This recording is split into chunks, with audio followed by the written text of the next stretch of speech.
folks. February 21st, and welcome to In the Spirit of Things. And, folks, we're glad you're here. It's going to be a very fun ride. I always like to have fun rides. Anyways, I'm happy everybody showed up.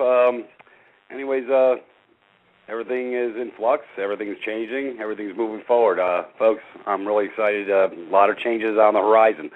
It seems like we're moving forward on multiple different levels. It seems like everybody's sort of starting to get the memo on a different level. With that being said, I have a couple special hosts and guests. Brother Johnny is going to share with us a little love tonight.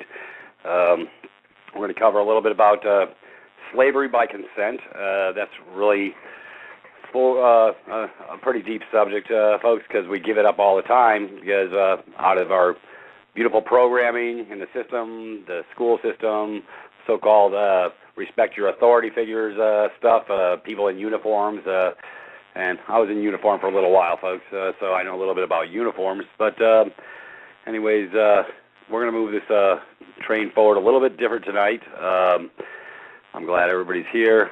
Matter of fact, I'm looking for something, the curriculum. Anyways, Brother Johnny, how's everything going on your front?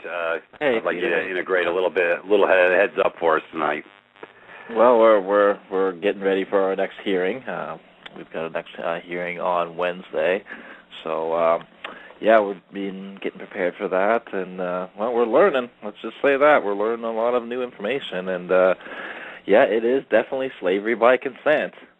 And we're basically going to show them how we did not consent, and we're going to bring in case law and the Supreme Court law at this time, and we'll just see how we fare with that information, and we're going to see how much we can't get them to bury themselves this time, and make it as public as possible. Yeah, well, like I say, that's why I want to shine light. Like I say, as far as I'm concerned. I want to show the love, but I want to let the bad actors know that we're paying attention, that we haven't fallen asleep, that we haven't gone to sleep on any level. So, this is the whole point of the exercise is, keeping a light shine where they don't want us to see it, because that's why they keep continuing to get away with what they get away with, because they don't want anybody to see their bad acts. So I'm sort of fed up with it. I know the masses are sort of starting to get fed up with it. But sometimes it takes a certain amount of pain before everybody sort of starts waking up. I'm from the mindset of when do you draw a line in the sand? Because what's it going to take? I say this to a lot of people. Are we going to wait till they're putting the chip in our backside before we say or do anything? See, because folks, by a non-action, and I was just going to share this for a second, Johnny. By basically silence is acquiescence. It's sort of like what I cover on third-party debt termination. If you fail to remove a presumption, they think you're happy with getting your brake speed off and causing you issues and duress. So unless I guess it's sort of like, if you had an older brother, I had an older brother, he'd twist my arm until I cried uncle. When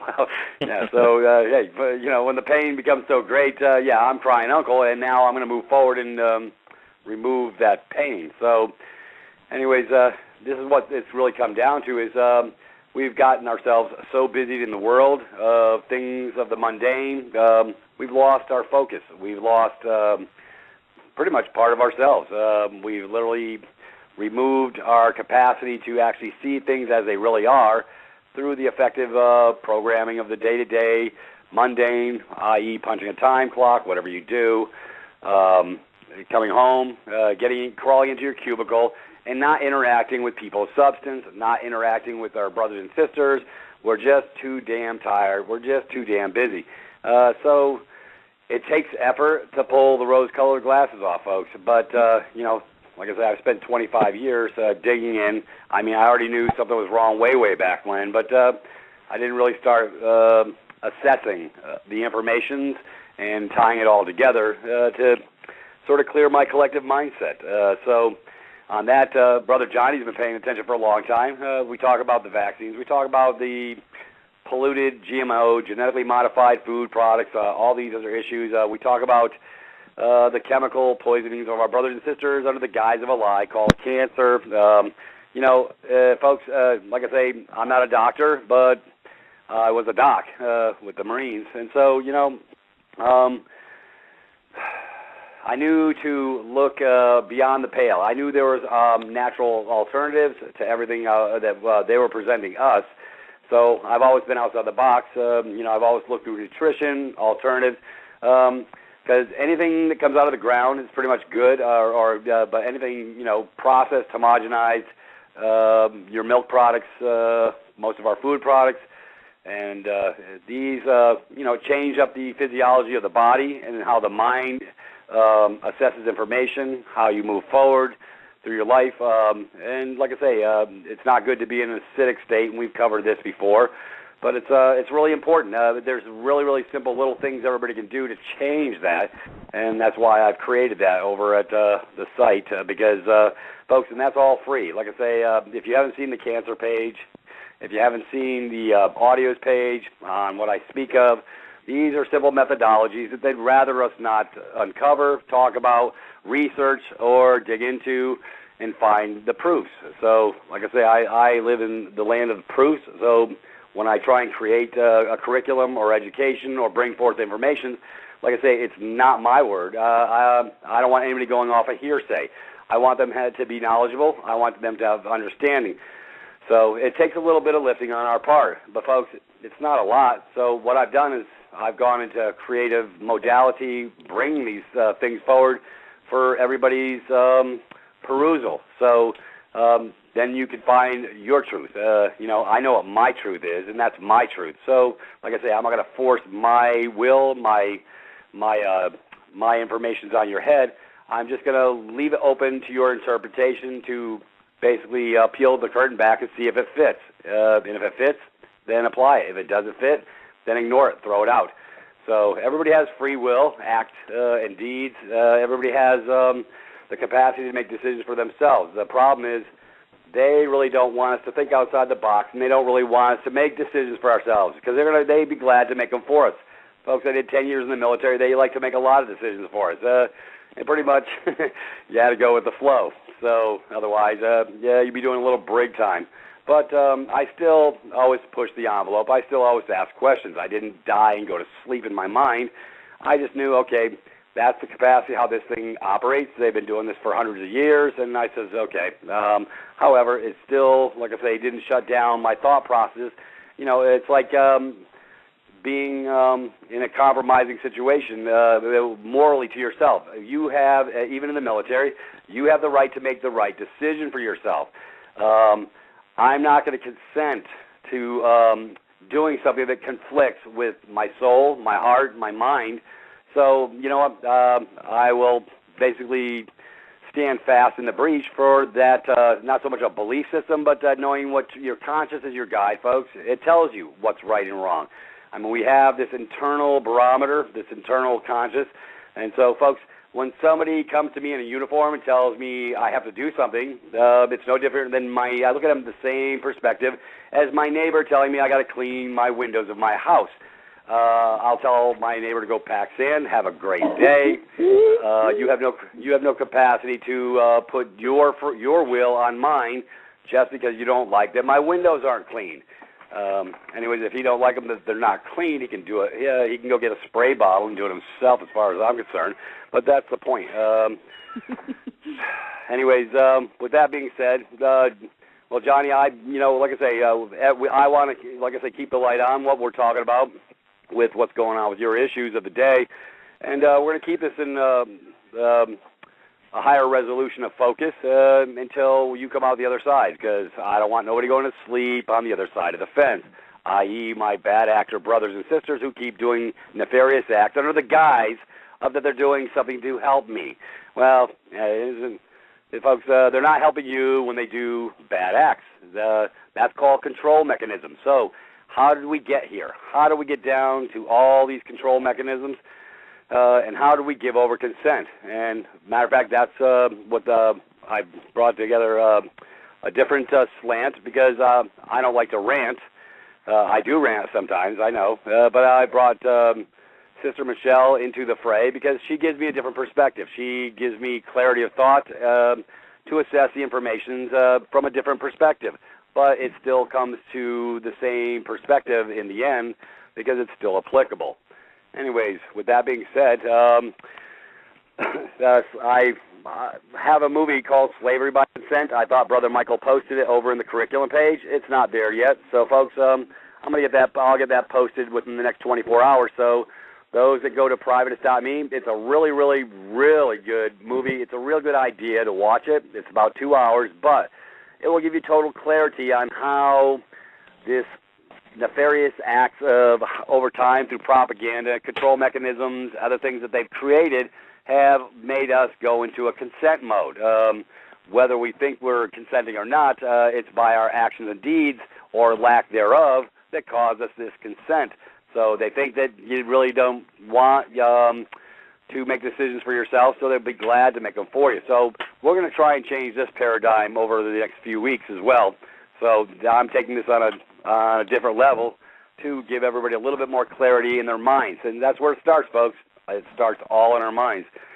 Anyways, Michelle, are you there?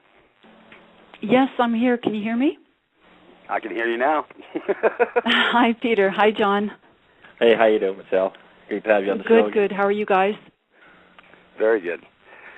So, Michelle, like I say, on this consent thing, like I say, I'd like to get some feedback that we were speaking of earlier as well, where we shared a little bit about information on this consent issue and how it became the way it is. And I think you had produced something for me that was really viable, and I wanted to hear it. So I was wondering if you could maybe digress on that just a little bit for me. Sure. Thanks. I'm really happy to be speaking with you tonight, and it's just my opinion what I'm offering. Every person has to find what's truth for themselves. Consent. We were discussing how this is a revolution, this is a war, and it's a spiritual war. And those who are at the forefront, they're the ones who have an awareness of this. Most people don't know what's going on. This war is not going to be fought with guns. It will be won with consciousness. It's my knowing that, and I don't use the word belief, and I do not use the word faith. Those two words require that I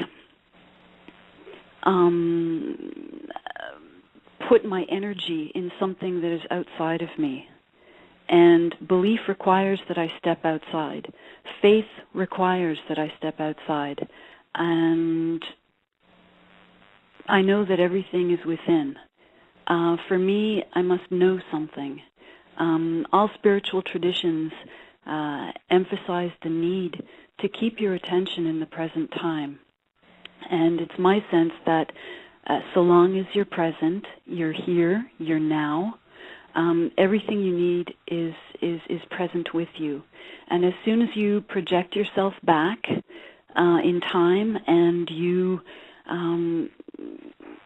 sort of put your energy into regret or just obsessing about things over and over, you've given your energy over into a loop, and you have lessened your energy. You are less pure in the sense of, how can I explain that? You're scattered. And conversely, if you're obsessed about the future, you're worried about things, you've got your agenda, you have things to do, you're always sort of projecting yourself into the future, that's worry. And that lessens also your energy. So again, you're scattered. You're in loops. What if? What if? And for me, I've found that so long as, and it's difficult, but everything is happening right here, right now. But you asked me the question about consent. Sorry, that was a big that that was kind of a big departure, but it's all related. That's why I kind of get lost in these energetic flows, because it's just all so very much related. What I know is that this is a mental universe, and that I am creating my reality right here, right now. We were discussing consent, and I was telling you we must give our consent in the legal system, as you are very familiar with, and as you explain on a weekly basis so very well. But it happens also in the etheric, in the spiritual, if you will. I must give my consent to something before an action can occur. And it seems that we have forgotten that we have the choice. And it seems that those who are remembering that we have a choice, they have this awareness, and it's in that portal of awareness that we realize, I have a choice. And as soon as you know that you have a choice, you can be on the side of darkness, so that which you create. So if you are most comfortable with fear and limitation, lack, and darkness and suffering, you will have more of that, because that is where you are comfortable. Right. If you choose that you want to consider another possibility for yourself, if you wish to consider love and abundance and joy and forgiveness and kindness, I want to just sort of, I'm opening another bracket. I know I've got like open brackets all over the place at this point. Someone's going to have to follow me up with a broom at this point, I think. But in those moments, I'll give an example. When you're watching a movie, and generally it's towards the end, and the music swells, and there's an act of selflessness, kindness, of such love that hits you square in the chest, and it just cracks open your armor, and you just start crying. That happens to me. For me, that's a portal. I cry because I recognize the possibility. I cry because for me, it's a remembrance of how things can be. For me, it's wanting to go home and missing home so very much, and being in a confused state, not knowing why we have allowed things to get this far on one level. There are other instances of this when just when you're in an open state, when you're doing something that sort of, you get lost in time. And isn't that significant? Because time, it feels like it's one of those constraints that's imposed on us. They want us always somehow in the future. So we're on that treadmill, and always have to be in next week, next meeting, next place I have to be. But when you do something that you enjoy, and generally these are acts of creativity. If you're a musician, you're creating music, you get lost in time. You'll look up and, 4 hours have gone by, but it's only been 5 minutes or 10 minutes. If you write, if you paint, just anything, if you garden, if cooking is your passion, when we do those things that remind us of our humanity, it's a portal, and in that openness we have awareness, and that's where we have our choice. That's where we have our access to this free will. where we can decide on what kind of world we want. And it seems in the etheric, our consent is necessary. But so many of us have forgotten that we have a choice. Not choosing anything in your legal terms.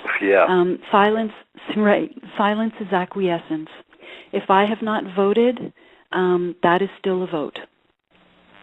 So in those portals that we can jump through in times of creativity or anything really where your emotions are so strong. I mean, for me, it seems that we have these strong emotions to highlight things to us. It's a built-in gauge to point to us that, hey, there's something significant here. I have to pay attention. For me, my emotions are a compass to bring me further into alignment with why I'm here. So I pay attention when there's that weird mixed up just crying but from joy, you know.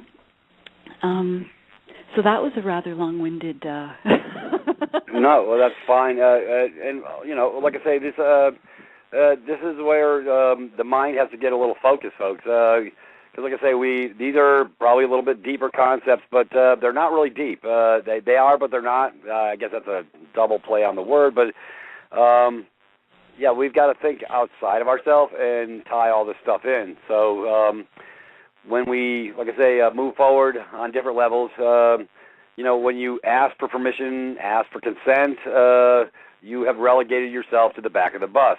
In the military, you're always asking for permission and consent. I did 10 years of it, so I know very well about consent. And as far as focus on, you know, they had us running here and there. They had a schedule, you know, a beautiful schedule. At 4 o'clock, we're doing this, history of the Navy. At this time, we're doing PT. At this time, it's a very, very structured environment. I like the unstructuring of, because I have the capacity to create. You know, it does come down to a creative capacity in ourselves. And this is, for me, the last 6 months of transition has been allowing me to create, not being dictated to how to get from here to there, but actually using my positive energies, my heart, my spirit, to move myself forward on a different level. I.e., it's almost like, folks, it's like reinventing yourself. They want to keep us in a collective structure. This is a control mechanism. Okay, the slave has to show up from this time to this time. I know, folks, I punched the time clock very well over the years. From pipe fitting, I had my own cable contracting company for 10 years. I was in the military for 10 years, so I've been in a position of structure. The upside is, as you know, independent contractor. Yes, if I chose not to go to work that day, you know, that was my option. But at the same time, I knew that I had to get stuff done. So collectively, I created my own constructive environment to say, okay, I've got to do so many pieces of electronic equipment that day in order to, you know, keep myself sustained. So I had anyways, but this consent thing, folks, it's really, really huge. Like I say, that's why I cover stuff like this on privatist.me. We have the capacity, we have the ability to remove presumptions. That's our ability. To fail to do that one act gives over, i.e., when you don't make a choice, you still made a choice by your failure to remove a presumption. So that's what we cover in detail with privatist.me. So we create documents, information, asking certain questions, because we want to know if they have a valid claim, then they'll have little or no difficulty creating a responsive answer. However, they never do, and that's the beauty of that process is I already know because I've already played the game, and I know they never answer anything, and that's the beauty of their acquiescence because you can apply the same consent issues to these folks so that you can move forward on a different level and put them in a box. So when they fail to respond in kind for what you're asking, it means they ain't got a pot to pee in and a window to throw it out of. That's all that means. And I've gotten it down sort of to an art form, you know. So this is the beauty of these documents that Brother Michael and I have created. because I think outside the box. I know what to ask. I'm better than an attorney because I'm not in the box. And not only that, he's not going to ask these types of questions that I'm asking because he's not for you. You're for you. That's the difference. Mm-hmm. So the questions that I create and bring forward, they'll never be able to answer them, not in this lifetime or the next after. And that's the beauty of what I do because, you know what, that's where I get to shine and bring forward a mechanism that allows you to remove presumption. And it's really simple. So Michael and I, we like to do the heavy lifting, and we've been doing it for years. And we're getting better as we go. So, folks, you need to come on over to my house. I call privatist.me is my house. When you come to my house, you are my guest, and I'm going to share with you, the beautiful things that a guest does. So and when you step in, you get to get a different change on perspective that will give you clarity and give you understanding and give you the ability to basically defend your castle in a different way that they would rather you not do. They would rather you be dumbed down, run on fear, and absolutely not respond. But the failure to respond means you gave over. I don't want any of my brothers and sisters acquiescing to anything. Because I'm the type, I'm the inquiring guy, wants to know guy. I always ask questions because I'm the king. The king always asks questions. Anyways, based with that, folks, I've run into. Can I jump in, Peter? The king. Okay. The king has authority. AU. Yes. I think you mentioned this last time. AU being the atomic, the element, the chart of elements. AU is the symbol for gold. So you are the authority. You are the king. Yep. That's very good. Good tie-in. AU. AU equaling authority. AU good as gold, folks. Folks, we're going to bring this down because it all starts between the ears, what we speak of. We're trying to give you more clarity, more understanding on how all these traversals, all these different acts that we do or don't do bind us up on a different level, and how we can change that basically between the years. Before I get back to the content of slavery by consent, I do have a caller coming in, and I'd like to go ahead and take that real quick, and that'll be fine. Deatra, bring him in. Okay, that's a gone one. So, okay, moving forward, it's a beautiful thing. It's funny how we were talking about consent. I had to go get some teeth pulled in November. I had 2 teeth. So I want to give people a little understanding how I apply consent or don't apply consent. They wanted some information on the document, and I don't mind giving out a little bit. But at the bottom of the document, it's asking me if I want to give over any of these informations or if I want to keep private or whatever. And, of course, I opted to keep my stuff private because it's nobody else's damn business. I'm going to get teeth pulled. I don't need people perusing my life. So, what the hell does my teeth getting pulled have to do with giving information over to some clowns at the circus? And I see, folks, because I understand the tie-ins. When you give over information, these people are, for lack of a better term, they're cultivating your information. I'm looking for another word. Help me out here, Michelle. They're harvesting, basically. They're harvesting your information. There you go. Yeah. They're harvesting your information. So they didn't give me any flack, folks. See, I know who I am. I know how to stand in who I am. And the information I gave them said, yeah, okay. I gave them fundamental information, but when I write and fill things out, I'm the private man. I'm operating as a private man, and that's the way I roll. If they want other information, they don't get them. I really don't give a crap. You know what? Because, see, if I give over, that's consent. It's really that simple, folks. So I have a choice. I have an option. So which one will I exercise, or will I be kowtowed because somebody's not going to be happy with my decision? I really don't give a flip. See, because, I'm not living here for them. I'm living here for me. And I know that sounds maybe grandiose, but it's not. See, because I care enough about myself and what I put forward and how I operate. So I've learned how to operate on a different level, so I'm not giving over. I mean, Michelle, does this make sense? Totally makes sense. And you mentioned you used the word mundane just a while ago, and it is mundane. It happens when you give your consent on that level. It is so mundane. It happens in an instant. Basically, you're giving consent that they now have power over you. I'll give an example. You walk into your doctor's office and there are diplomas there. You see those diplomas, you accept him as the authority. You have given consent, and you now have given your power to him to tell you what is best for you, for your physical body. Another example, we touched on this last time in a courtroom.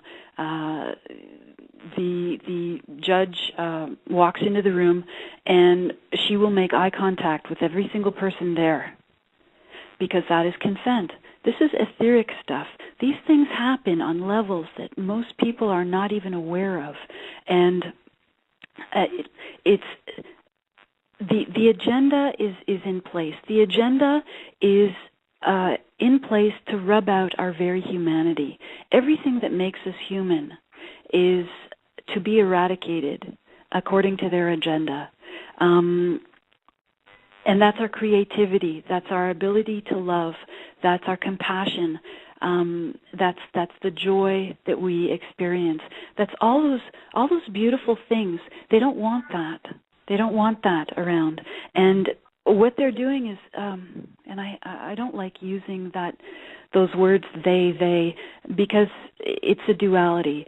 So I would rather focus my power, my attention, my power in saying that if I allow certain things, then I allow, because that removes the power that they have over me. No one has power over me. I stand in dominion of my energies, and I have that ability because I have awareness, and it all starts with awareness. And once you have awareness, then you have choice. You can stand under anybody else's authority if you choose to, but at least you have the awareness. Right. Well, it's like if we accept another person's indifference or bad behavior multiple times, like you and I covered, then that becomes acceptable behavior from the other party doing it because we let it move forward. And by not broaching the information or trying to stop those bad acts, or not so much bad acts, but just we're consenting to the behavior. It's like if I set up a date with Brother Johnny to meet him at 7 o'clock. We're going to go have steak and eggs at Steak and Ale, and I fail to show up. If I fail to show up and don't give him a call, or maybe give him a Skype or give him an email or whatever, say, hey, brother, I got binded up, I just sort of disrespected the guy as a man and as somebody as my equal, because and then, okay, let's say I move forward and it comes a couple of days later, and then he gets up because, hey, he catches up. What happened? I was waiting for you for an hour and a half. What happened? Oh, I just got binded up with some other stuff. And then the first thing Johnny would be thinking is, well, was your fingers broken? Did the mafia get to you because your phone didn't work? You couldn't give me a call and give me a heads up because now I'm put out because somebody failed to respond, because I failed to respond to Brother Johnny and say, hey, look, I'm binded up. He's operating on the capacity that, hey, Pete's going to show up. But, and to do this, folks, it's like setting up a date with a girl. If you set up a date with a girl at 7 o'clock and you're going to go pick her up at her house and she's not there, you're going to say, well, what the hell, what gives? So then you try and contact her, and she lets your phone roll over. She doesn't respond back. And then Monday rolls around. It's the weekend's over. Oh, I totally forgot. I got busy. Well, folks, that's called indifference, and that's called an unacceptable behavior. So how many times will you have to go? How many times do you think a girl's going to hang out with you if you set up 4 dates in a row for her and then fail to show up, fail to correspond, failure to give a heads up? Folks, that becomes indifference, and if that's acceptable behavior for you, it'll go to time 5, time 6, time 7. When do you get off the crazy train and not give consent to the bad behavior? Because if you're not being corresponded with and you aren't, I guess, valid enough to get a response back to why that it didn't come to fruition, then it means you have no capacity or you have no validity with that other party. In other words, there's no love and harmony coming from the other side of the fence. It becomes a unilateral, one-sided issue, and that's very selfish, folks. See, and it's the selfish acts that cause us duress out of respect for another man, woman, or whatever. If I say I'm going to do something, I'm going to do it. And if I can't do it, I will have at least the minimum modicum and capacity to be a man of who I am, to let them know, say, look, I got jammed up in an impossible situation. See, folks, that's called showing love for your brother or sister, by giving them a heads up on why. But to show indifference, that's a very, very bad habit, and there's a lot of people in the world of meism, the world of narcissism. See, folks, because what you put out is what you get back. What you give, I'm telling you, this is like it's all on the wheel. It really is valid information. So when we give forward bad behavior to another, you're bringing it back to yourself is what you're doing. It's sort of like a clucking tongue, talking trash about your brother or sister. Hey, you know, the girls are real good about that. Did you see what Sally was wearing? Oh, my God, blah, blah, blah, blah, blah, blah. So, folks, yeah, well, I know that's sort of the mundane stuff, but it really comes down to that. When you busy yourself with this heart, this lack thereof, and cause duress with your mouth, what you put out, it comes back to you tenfold. So the one finger that you're pointing out is you got 10 pointing back. So, folks, it's really all on the wheel. It's all about the spirit, and we're going to get deeper on this in the spirit of things, because this is where it really starts. Because until we get our minds right and our hearts right, we're standing looking into the abyss, and what you exactly what you reap is what you sow. It really comes down to it. It's really, really that simple. I never gave it a lot of thought, but I've always been, conscientious. Gee, look at the word I'm using, conscientious. I have a conscience. I have a moral compass.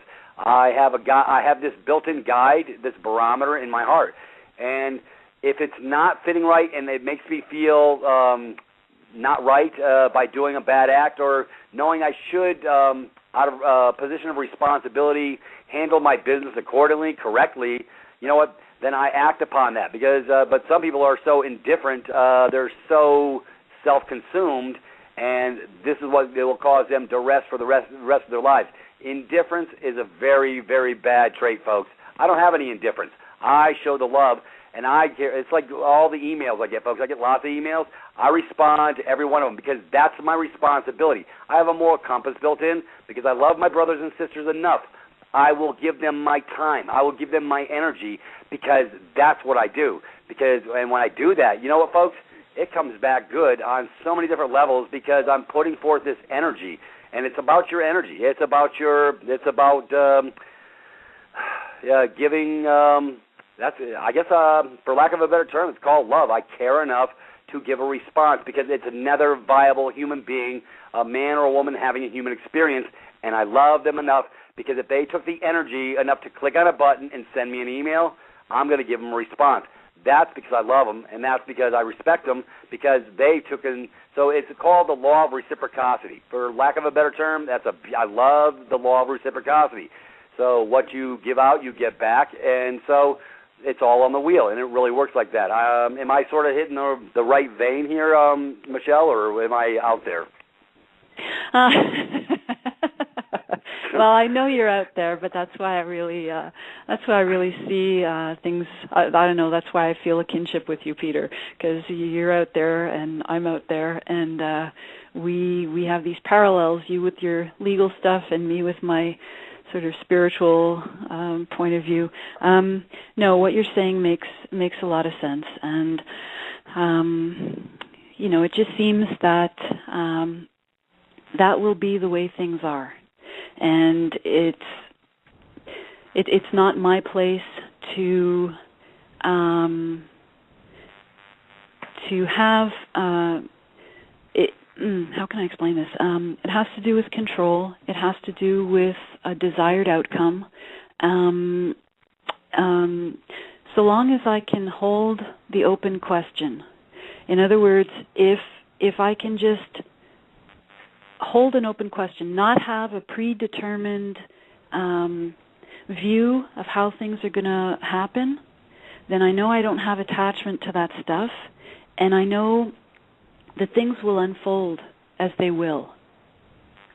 Things happen for a meaning. There's meaning in the way things unfold.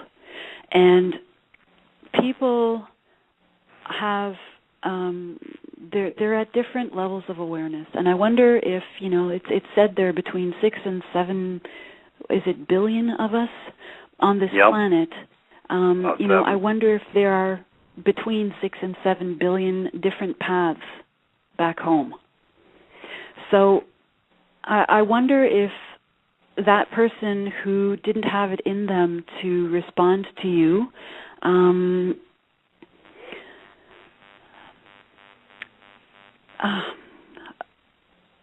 it's where they're at. It's what is they are doing what is required of them at this time. And if and when they develop an awareness, then they will know that they have a choice. And sometimes it seems that the most loving thing that we can do is to step back from someone who is suffering and allow them to experience what they have created. And that's a difficult thing to do because it requires discernment on our part. We can't go out and save every single person. For me, I know it's not my job. I know that I am here for a very specific purpose. Don't ask me what. Yep. I'm getting to it. When you know, will you let me know? Oh, sure. Are you kidding? You're the first person I'm going to call. Send me a memo. Hey, I do emails. You can call me, too. And speaking of call, there goes my phone. That goes to the back of the bus. I'm stepping away from that bus. Well, it's funny, guys. I believe go ahead, brother. The synchronicity, has always been prevalent in my life, and even in all this that's happening right now, it's almost like I'm in a dream, you know what I mean? Because every tool that I needed, every person that I needed, every idea or, the ideas of staying at peace and all this kind of stuff, it all came to fruition when I needed it. Even in this battle and stuff like that, my fiance and I knew that, when we decided to grab back our inherent rights and to do this type of documentation, there could be negative ones out there that aren't going to like this too much, that are going to come out of the woodwork and come after us and stuff like that. And we knew that. You can say we may even have manifested that, you know what I mean? And it's almost like the universe knew that, they would have to pick people who would be willing to stand in the breach and let other people know what's going on and all this kind of stuff, and not afraid to stand up to so-called authority and learn the secrets of what's going on and the backgrounds and all this kind of stuff. And so, we're learning, that the universe, even in this time of what we're going through and stuff like that, is supporting us 100% and giving us things that almost seem magical for us to get through this, and the love of everybody who's come around us and all this kind of stuff. And, we've lost some family over this, but we've gained some family over this as well, and it's almost like, we as our vibrations increase and as we understand what's going on, the people around us have increased in vibration and stuff like this as well. So, we definitely are not happy with what's going on, but we understand it, and we are living it, and we do so in peace and honor, in love, and even love for the nefarious ones who have decided to, give us this experience for whatever reason, that we are to learn this lesson, whilst giving us the tools to come through the other side, And hopefully when we're done with this, we can help others to get through these type of nightmares and stuff with these nefarious ones by standing up and not being afraid to do the old David and Goliath kind of thing. Right. So Brother John, and let me share, brother. I know where you're coming from. I know what you do. I know you're not warring in your heart, and that's the hugest thing I've ever seen. Like I say, you're one of my heroes because. Frankly, I don't know if I could do what you're doing, but that's why, you got my moral support. I'm going to stand behind you 100%. You are learning a life lesson via, especially, folks, the consent issue, slavery by consent, really fits here because the judge is trying to get him to come over all the time and play ball, and he's requiring a consent. And the sad part is the first judge has recused himself at this point because old Johnny's just not giving consent. But, folks, it's not about not going along to get along. It's about giving over consent because you don't know who you are. It comes down to us knowing who we are. I know we say this. I know you. My audience has probably heard this a billion times, but it's so simple. Most people just don't get it because when you stand fast in the breach to who you are, the king doesn't ask questions from the clown at the circus. This bad actor is nothing but a bad actor, and he's trying to get you to traverse and play ball. Hey, folks, it's like the third-party scumbags that I talk about.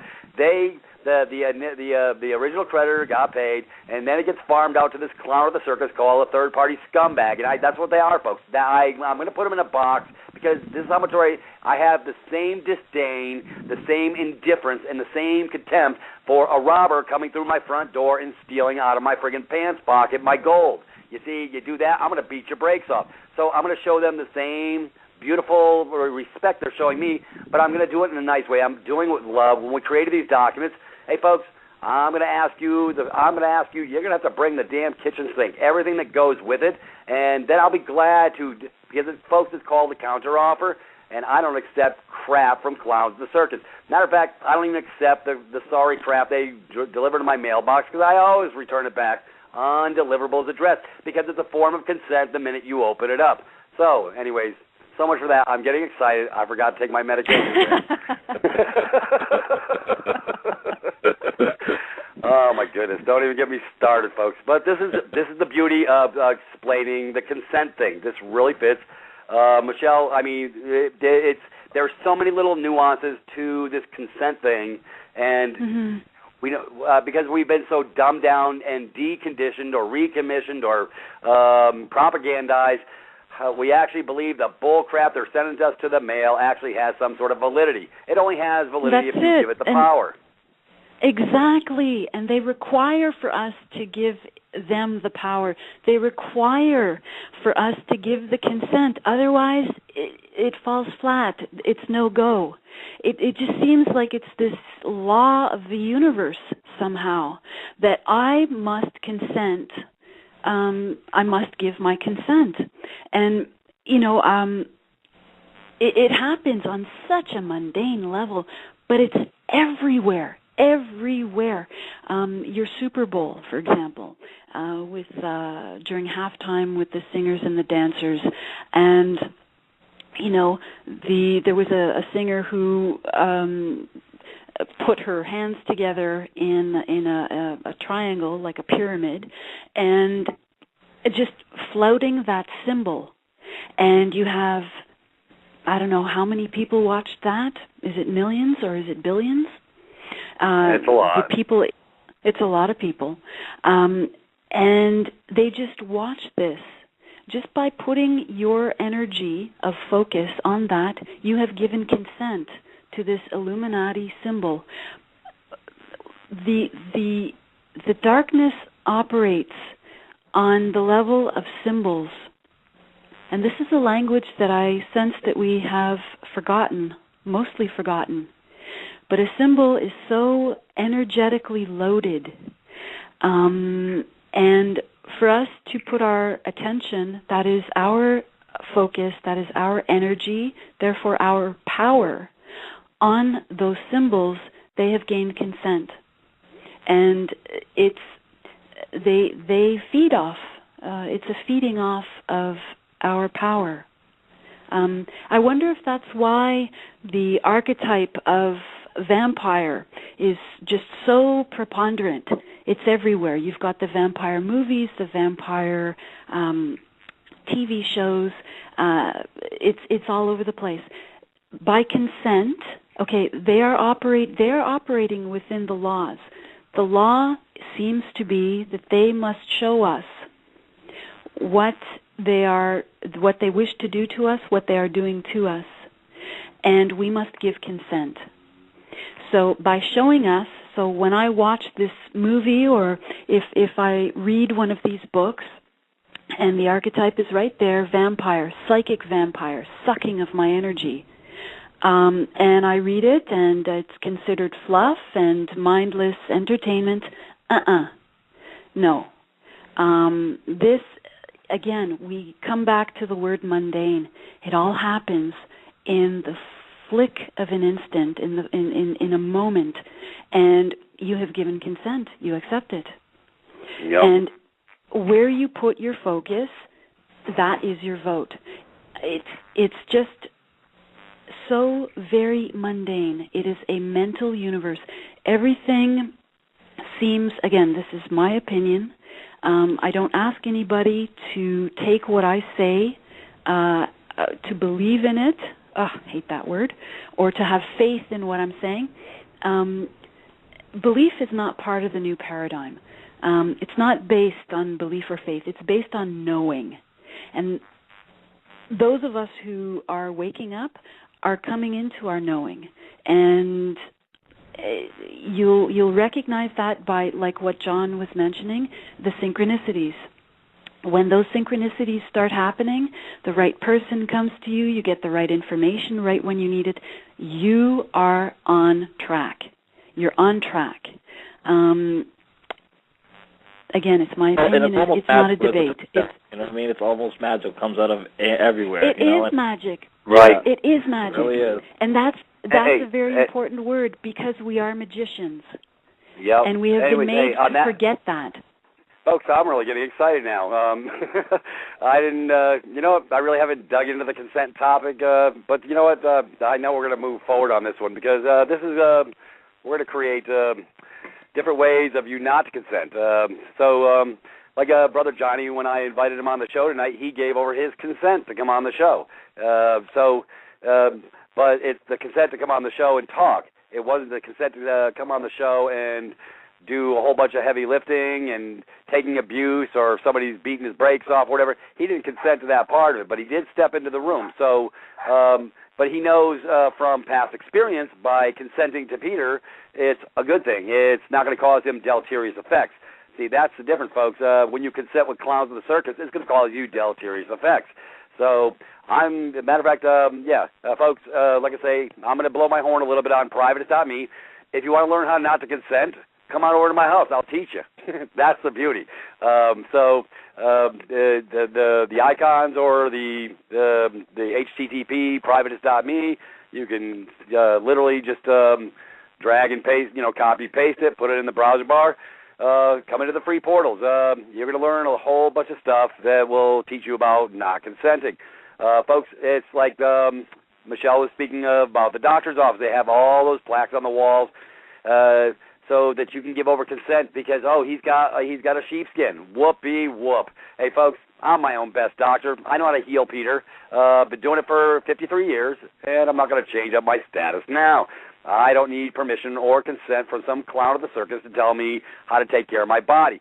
See, folks, that comes from a position of free will, act and deed, taking responsibility for oneself.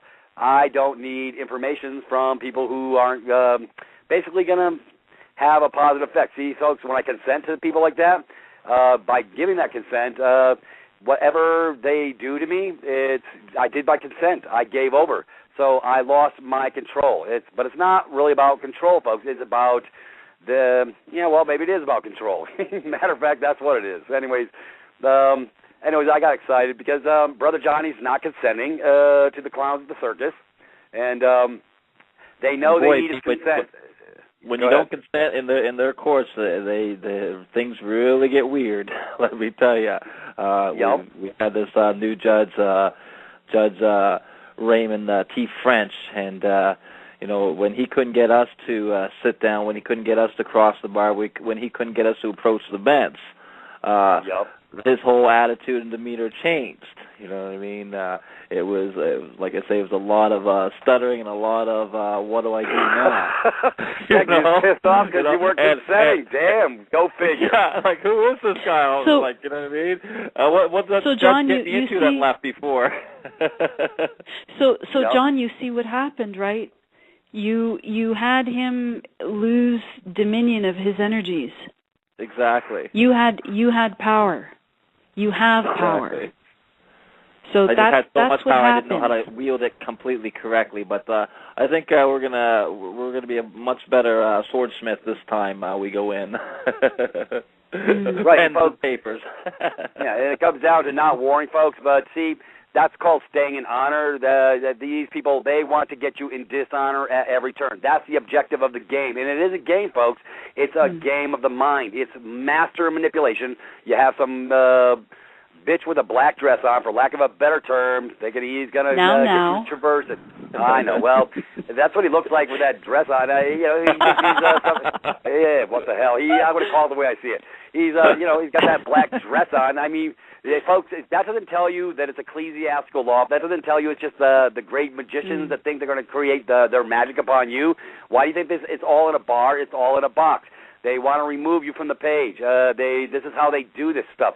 That's why when you walk in and you give over, when they drag you into court, you gave over jurisdiction, and then they ask that fiction name, and you answer up, and you complete the circuit for them. And it does come down to electromagnetic flow, because they need your res, your energy, and you give it over willy-nilly, and then they appoint some public pretender who's going to represent you to the man, that bitch in the black dress. Sorry, I just got to go there, folks, because it just fits. It really does. And this is why, like I say, we're gonna go down these trails, but they're beautiful trails because they're going to give you continuity of flow in your mind, and this is where we live today. Peter, I'd like to jump in if I could. You may. Help yourself. Remember we were discussing the practice in witchcraft, it seems, when you draw a circle on the ground around yourself, that is protection. Yep. And when and I likened that to your red box technology that you've been presenting on privatist.me, that is protection. It is sealed. It is enclosed. It is solid. Yep. And it's leaving no latitude, because what that means, folks, is with the red box around it, non-negotiable. It means what I put on paper, there's no leeway. It's not an open-ended contract where they can change it up in midstream. What I'm asking for, if I put on there, I want you to stand on your head and spit nickels when I come to your office, come see you, and have a cup of coffee bounce off your feet. You better have what I'm asking for, because it's non-negotiable, and you agree to it if you don't respond. See, folks, this is the beauty of understanding offers and counteroffers and stepping into the game. Folks, it's just a game. And you know what? You want to become a master of the game? Come over to my house, and I promise you, I'm going to teach you how to become your own master. See, because you know what? You are the master of your domain. But if you give over, then you're just a chump. You're a serf. You're a slug. You're a slave. And I know you people are better than that. I know you people are sharper than that. So because nobody ever explained it to you in such a way that we're dealing with it now, we're going to change your paradigm. And this is a shift between the years, folks, and you're in the right place. Michelle, I mean, I see so much good on the horizon, because the wake-up call is upon us. My brothers and sisters are starting to pay attention. And, folks, it's not really, these are not hard concepts to understand. You either give consent or you don't, but there's ways to go about it so you're not giving over. And when you can learn those fundamental concepts, you'll be standing in your own domain as the master of your own domain. And that's a beautiful place to be. That's where I like to be. Anyways, what do you think, Michelle? Absolutely, and it starts with awareness, and it starts just with an awareness, and something that maybe I would invite your listeners to do to exercise that awareness is just to maybe in the coming week to notice what they're feeling, notice what they're thinking. Somebody once told me, "Don't believe everything you think." And I thought that was one of the greatest things I have ever heard, because it made me think, okay, where did those thoughts come from? Why do I believe this? Is this true to me? Did I think this up? Was it taught to me? Who taught it to me? Why did they teach it to me? What's the agenda there? And it was just this explosion of questions. And, you know, it just opened up my mind to a lot of things, a lot of light, but also a lot of darkness. And it came to my understanding that in regards to the darkness, just somehow everything is a vibration, a sound. And what I say is a sound vibration, and it affects everything around me. And in this war, and I use the word war, but ultimately it doesn't exist because I think it's already been dealt with in the etheric. Through my speech, when I have an awareness, I can choose which side I'm on. Whether I use my speech on the side of light, to give thanks, express gratitude, kindness, love, forgiveness where it's needed, honesty. I can also side with the darkness, and I can choose to swear. I can speak badly of other people. I can choose not to forgive. I can choose to withhold expressing gratitude or thanks. I can lie. And all of this, and it's just one of the forefronts of this battle. This is just speech. This is just one of the vibrational frequencies where things are going down right now. And it came to my knowing that our very humanity is being attacked. Everything that makes us human, the darkness is an inversion of the light. And the control aspect comes from our consent. We give our consent to believe, again, there we are, putting our energy outside of ourselves, to believe what is being shown to us. Just look at the movies, my God, the TV shows, the violence, the corruption of sex when it's depicted. You see that everywhere. Say that again? You see that everywhere now too. It's just our generation is growing up with that completely. It's nothing but violence in the games and making evil look sexy all the time, and and yes. you wonder why we have all this these people that are turned into sociopaths and all this kind of stuff, because that's what you're taught, and a lot of these children are being taught this stuff at such young ages now.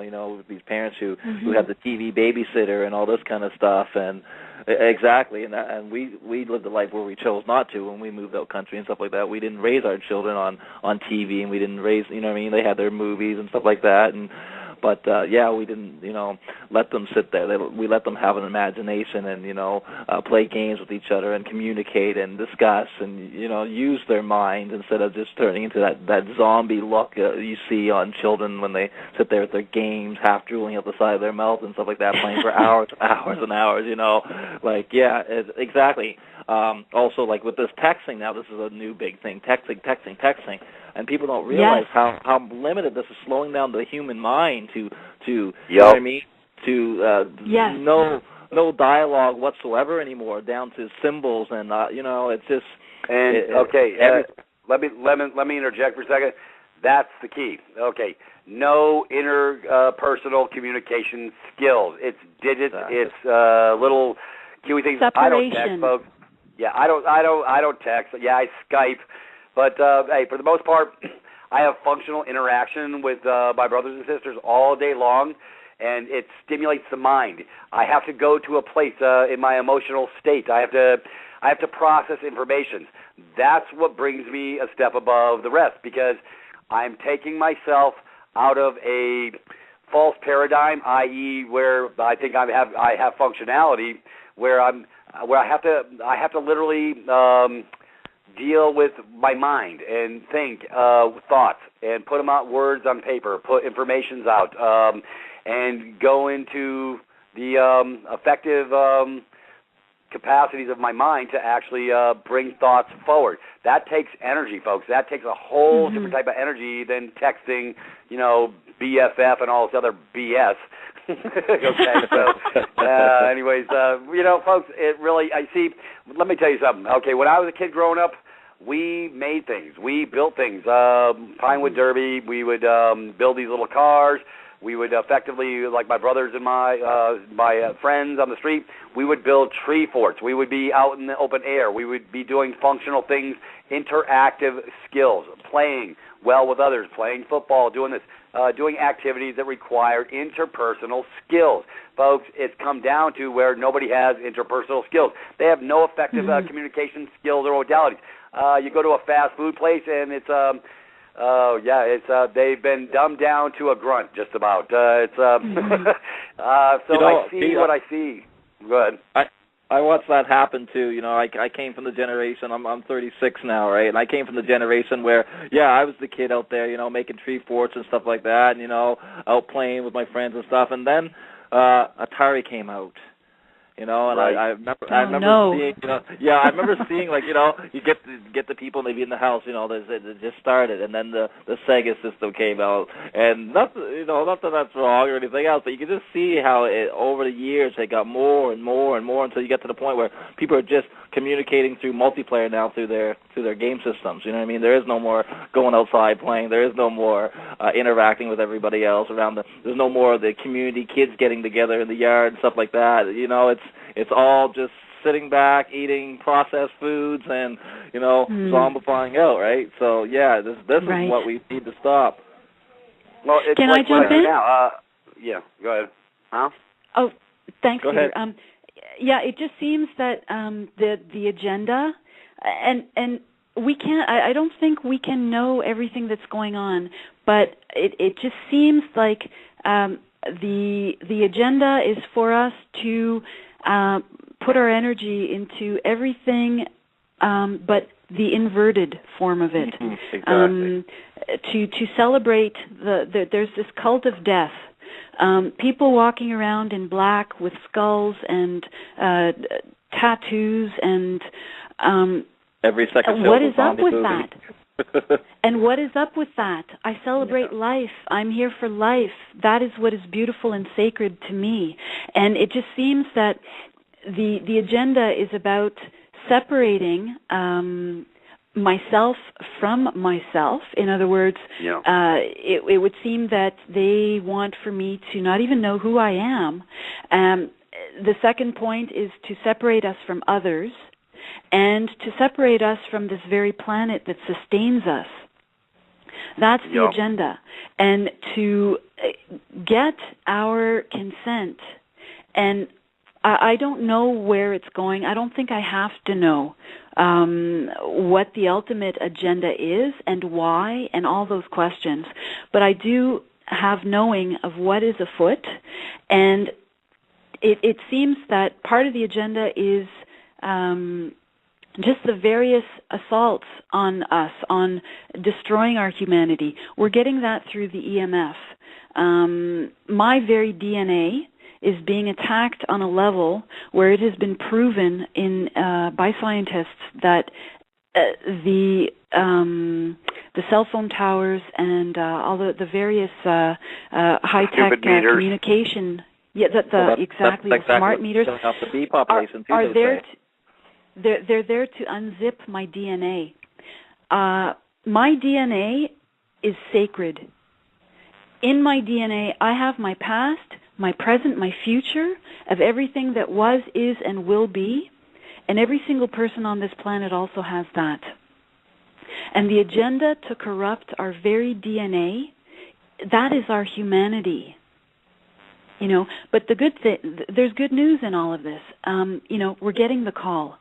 And you'll hear the call, when you're watching that movie, and for some strange reason you get very emotional, and you'll see an act of kindness or of love. That's a wake-up call. That is to remind you of your true nature. That is to get you back on point. Right. Exactly. Like I say, they've created all these capacities to get you outside of yourself. Even though you think you're interacting with your TV and your information and whatever, it's like I say, if you're not coming down to interpersonal skills, the capacity to interrelate with your brothers and sisters. Basically, like I say, everybody's gone dead inside. Like I say, they crawl back into their homes at night. There's no neighborly functional skills going on, no integration of the mind, the engagement. See, it takes energy to engage the mind. It takes energy to engage your neighbors. I engage my neighbors all the time, especially when I'm outside on the front porch having these calls, because they're hearing my dialogue from 6 houses around, because I do have this booming voice. So they don't know exactly what Brother Peter's saying, but they know he's passionate, and they know he's alive, and they know he brings it. So it's like, folks, and I do know my neighbors. I know every one of them in my little nucleus. See, because I've gone out of myself to get to know who my neighbors are. That's just where I live, folks. See, because if I don't, it's to me that's like created indifference. Yeah, of course, we're not having meals together, but we're integrating social interaction and functional interaction, and by showing respect and just sharing and doing, just on that level, it lets them know that, hey, they know who Peter is, they know he's safe, they just know he's loud. But they love me. Nobody's ever called the police on me yet. So if they don't like the dialogue, it's hard to change the channel because I'm out on the front porch. But they get it whether they like it or not. It's one of those. But nobody showed any disdain, contempt, or any issues of the day. But folks, I do talk to them, and this is where we've got to get out of this in the box and get outside the box, and because there's a whole big world out there. There's all this love. Folks, over the last 6 months, the people who have come through my door, I have now more friends in 6 months than I had in the first 52 and a half years of my life. It's because I got outside of myself and I started putting myself forward. I started making the effort to integrate with, and folks, your world gets a whole lot better when you start integrating with other people and keeping your pulse on your brothers and sisters. My days are busy. They flash by in a flicker because I'm always busy between emails, between phone conversations, Skypes, and dialogue with the real world at hand. But I have to make myself get outside. I have to actually leave my cocoon. I call this my cocoon where I live at. But I went outside today, and I went to my brother Larry's house. This is another brother, and we integrated doing some some physical weight training. And I made myself go do something, an action to integrate with another soul, another human being, another brother that I love, another kindred spirit. And he really appreciated it. It made his heart warm because I made the concerted effort to go outside of myself, because he's that valuable to me. He has a heart. He's one of me. And so, folks, if everybody would just do a little to get outside themselves, to go share with their brothers, and maybe this doesn't, but it does require consent, so it is on the same paradigm, because I had to get consent from my brother to go over there and use his weights and use his bench and stuff like that. And he gave over consent. He knew I wasn't going to chuck him around. He knew I wasn't going to break it through the sheetrock walls, and because he knew Peter's behavioral patterns are indicative of a responsible man.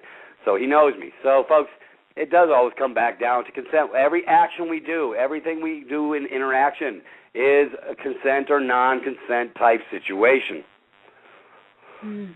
Yeah. What do you think? What do you think, guys? Am I hitting this on the right plane here, or am I missing the boat? When I go out in public and stuff like that, I make it an effort to look people in the eye. I see someone in an aisle, I'm going down the aisleway or something like that, and I make it a point to say hello. How are you? How's it going today? I don't just walk by with the head down, looking at my feet like a lot of these people. I don't walk into a room and not make eye contact and just go about my way. I will look at everybody in the room and give them a big smile. And you can just see like how rare that is nowadays. To have people interact and stuff, and you can see people just brighten right up when you do that and stuff like that. Those little kindnesses and stuff like that go a long way.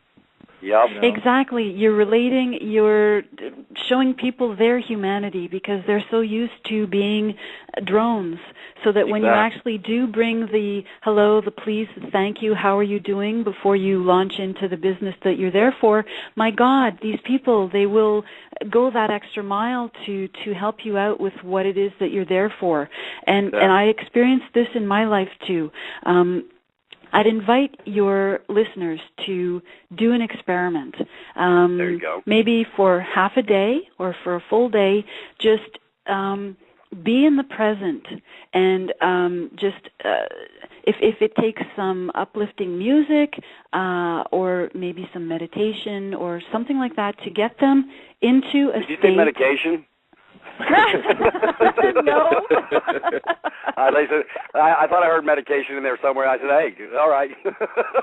Leave the medication, Peter. You don't need any. You don't I know. need any. Some people tell me I do, though. You're great, Pete. And I would invite. We need more of you like you. So I would invite your listeners to go about their business in their day, just and see what happens. Be the scientist of your own life. Hold that open question. See what happens. When I do it, and I do it all the time, my life is an experiment, and I am the alchemist of my own energies. And I see how I can transform things. I see how things come to me, and I can deflect them. And just when I'm walking down the street in my happy, relaxed state, I get recognition from other people. People smile at me. People open doors for me. Just things happen. And I think it would be a worthwhile experiment for people just to try. But the caveat is, do not have expectations for an outcome on this. You sound like there are those who, and this happened to me just 2 days ago, there are those who might even go to the point of giving you a vulgar gesture. Yep. Right? Like pick a finger, right? Yes, or another vulgar gesture. Yeah. Yeah, you know firsthand, that's right. What you shared with me the other day, that was beautiful. Yeah, it was ridiculous, though. It was just so funny. But we can't have expectations for other people to meet us where we are, and that is fine, because that is none of my business. How other people behave, what they think of me, what they say about me, is absolutely none of my business. That is their energy. My energy I share with other people, and it's based in love. And when I am in that state, I have an endless supply. Yep. Endless.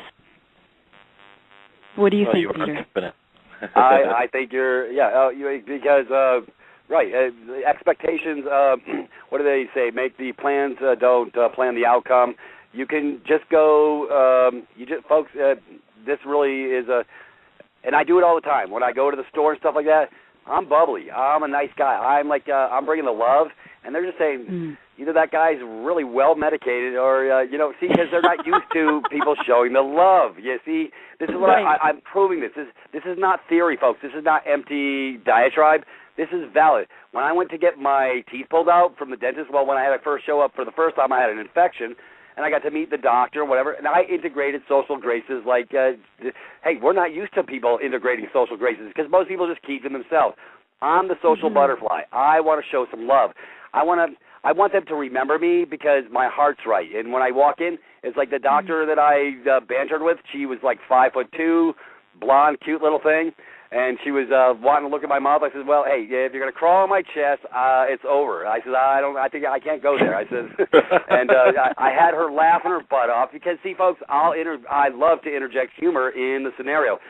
And when you make light and people all of a sudden feel this beautiful spirit coming into the room, and they just want to maybe rub a little elbows with it. And, I had a good time over at the dentist's office, even though I hate getting my teeth pulled, because it's a really... It releases them from the need to conform it releases levity, humor. It's a lightness energetically, and it releases people from the need to conform to the strictures that they've allowed themselves to have.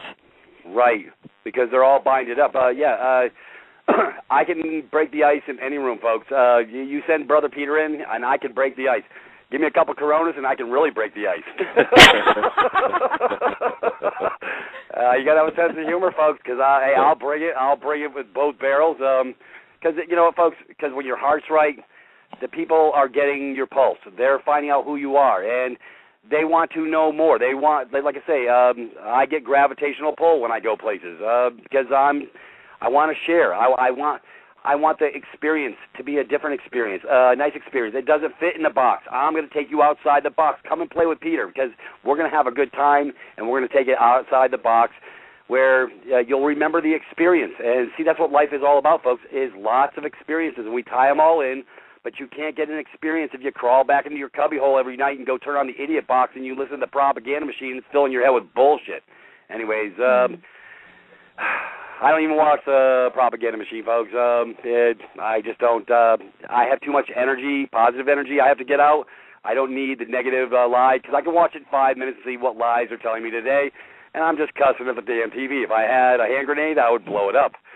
Well, it's like when you get to our level of knowledge, Pete, it's very difficult to watch anything mainstream anymore, isn't it? It's all garbage. There's nothing of value. Yeah. I have a television, and I use it to watch the occasional DVD, maybe once every 2 or 3 months. But I don't watch television. I've had enough programming. Yep. TV programming. Yeah, I'm deep programming.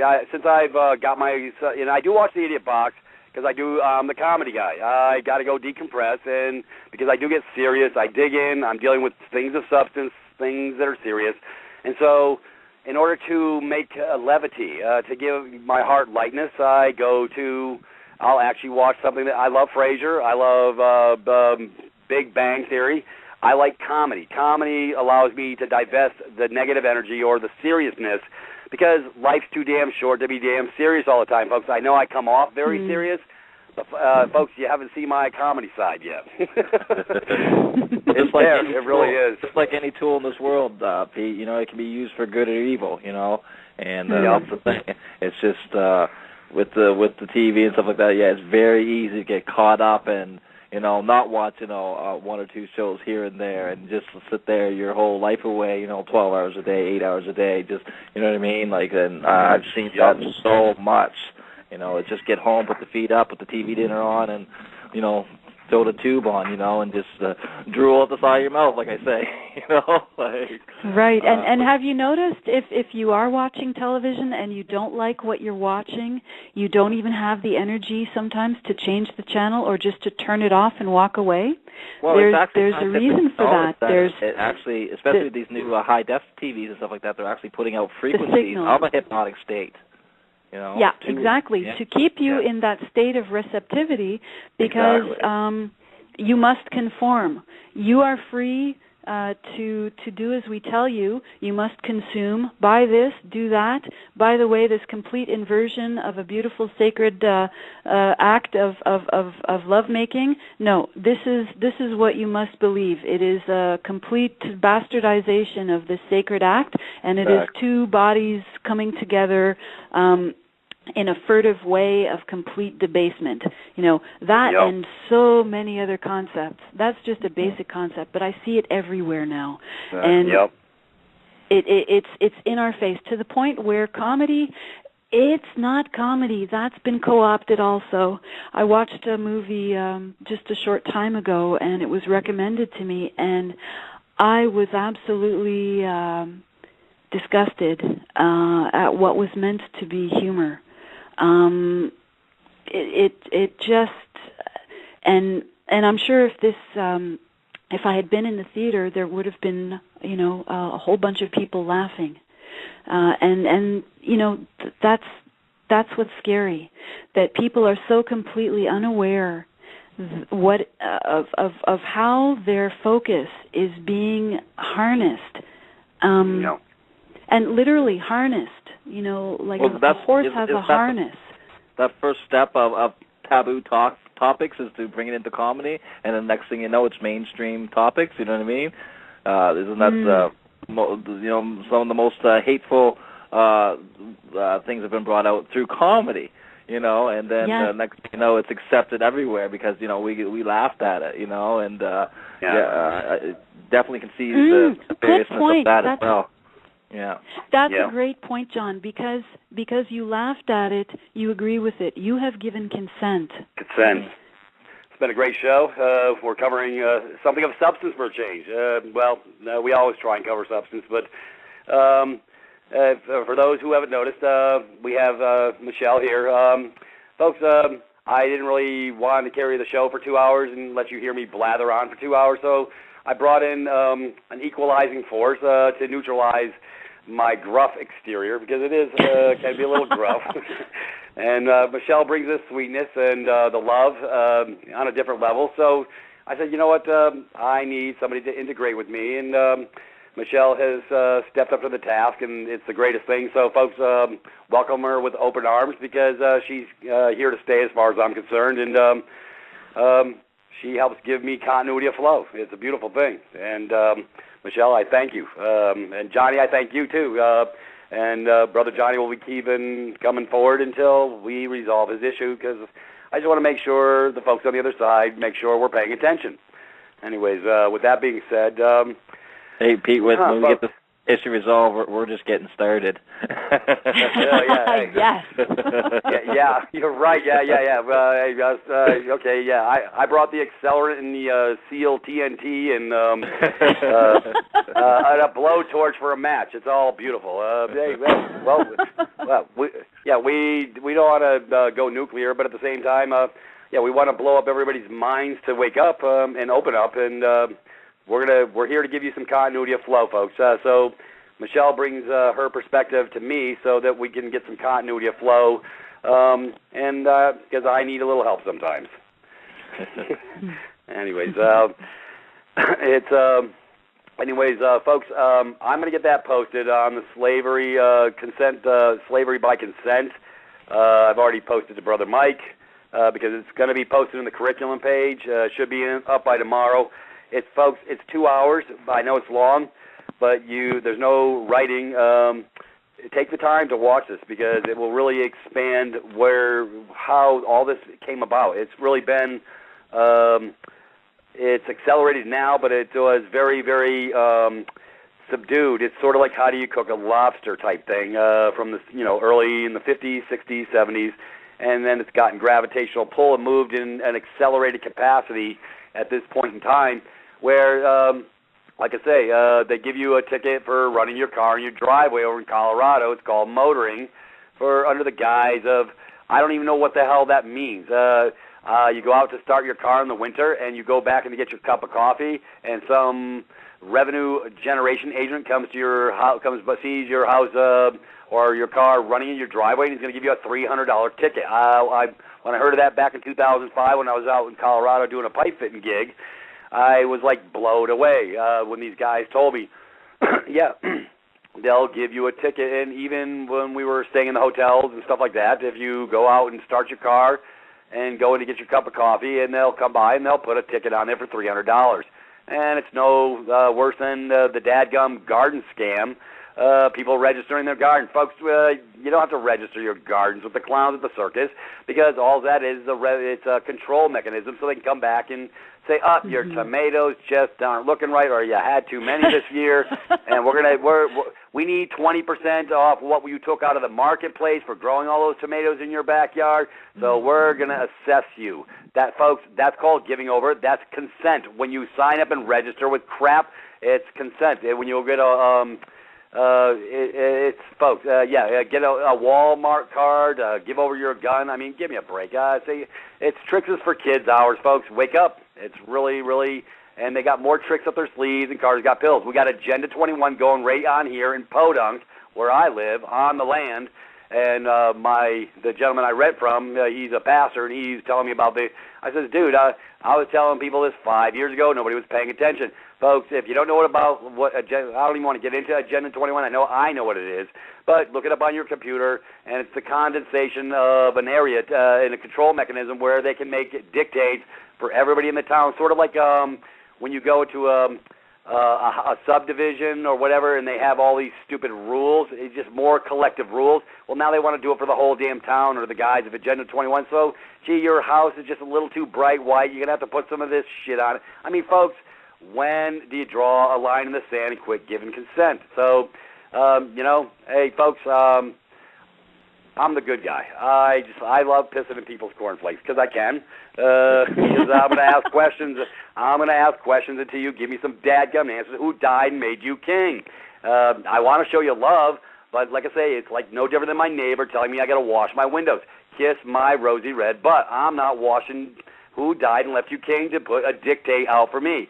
So, what, folks, when do we draw a line in the sand? So, we're going to put our collective minds together, and I'm going to show you how to draw the line in the sand. Then I'm going to show you how to operate as a man or woman, as the king or the queen, whatever you want to be, so that you can stand on your own 2 feet, be self-sufficient, have the capacity to operate in strength and not in weakness, and quit giving over.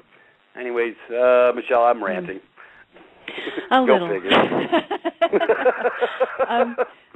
Which I think is maybe one of the reasons you brought me on, so that maybe I could switch gears a little bit and introduce a little bit of that gentleness and maybe plant a few seeds for your listeners.